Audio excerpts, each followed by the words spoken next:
بەنسبەت گرانبوونی هەموو شتە گران بووە بەڵام ئەوەی پەیوەندی بە هەردوو زەیتی وەبی هەمووی دوو بەرامبەر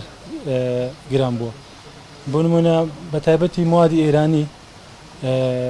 بابەتی کێک و ڕۆن و برنج ئەو بابەتانە هەمووی دوو بەرامبەر گران بووە سعرەکانی گران بووە لە چاو پێشی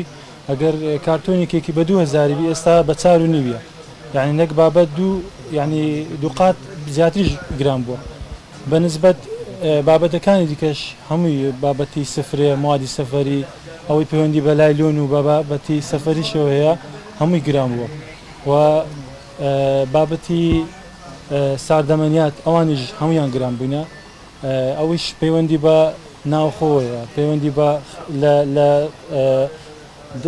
دەرەوەش بە هەمان شێوە لە ناوخۆی ئێرانش مواد گران بووە لە ئێرانش بە هەمان شێوە گران بووە ئابووری کوردستانش بە خۆزانی پەیوەندی پشت بە وڵاتانی دەرەوە دەبەستی هیچ بەرهەمی ناوخۆی نییە هەر شتێک لە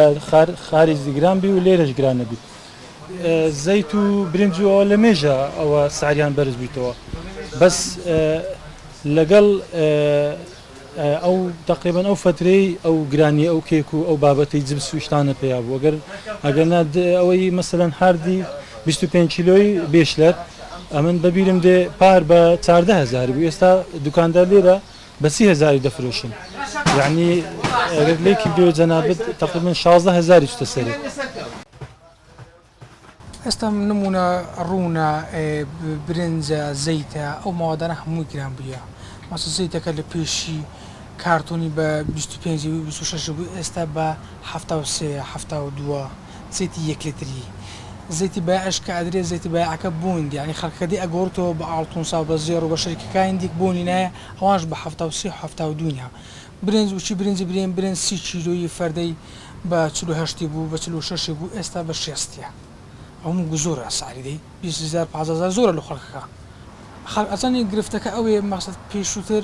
دا 30 کیلۆ برنجە بێت 40 کیلۆ 50 کیلۆ برنجە بێت ئێستا 10 کیلۆیە بە 5 کیلۆیە بە هەنی وچی پێشی ناتوانین زیاتر بۆ چووکە ئەو معاشەکەوەرەی بەش ناکات تا مانگەشی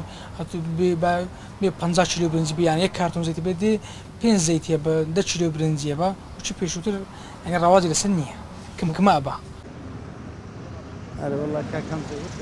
نەمایە سەتا چلی ئەتوانم برێنمە لەبەرێ خۆ بازار بە حەم گرانە هەر ئەرزاق نییە ئێوەرە دەرمانە جلت و بەرگە بنزینە نەفتە ینی ئەو وەزع ئێستا بە سەخەرشی داهاتێک کاریگەری سەتا سەد لەسەر خەرکی دروست کردیە ینی ئێستا کابرا مەسەلەن والیاتی هەر 500,000 بیە 500,000 پێشتر مەسەلەن لەسەر ژانی ێستا بەڕێ ئاسوود بە ستا بە هەمان 500,000 150 مەسەلەن والیداتی پێ خڕەبیتەوە ئەو ئازوقە و مەسەلەن ئەو موادانەی کە پێویست پێ هەر 150 پێ دابریت کەواتە 150 نەقسی هەیە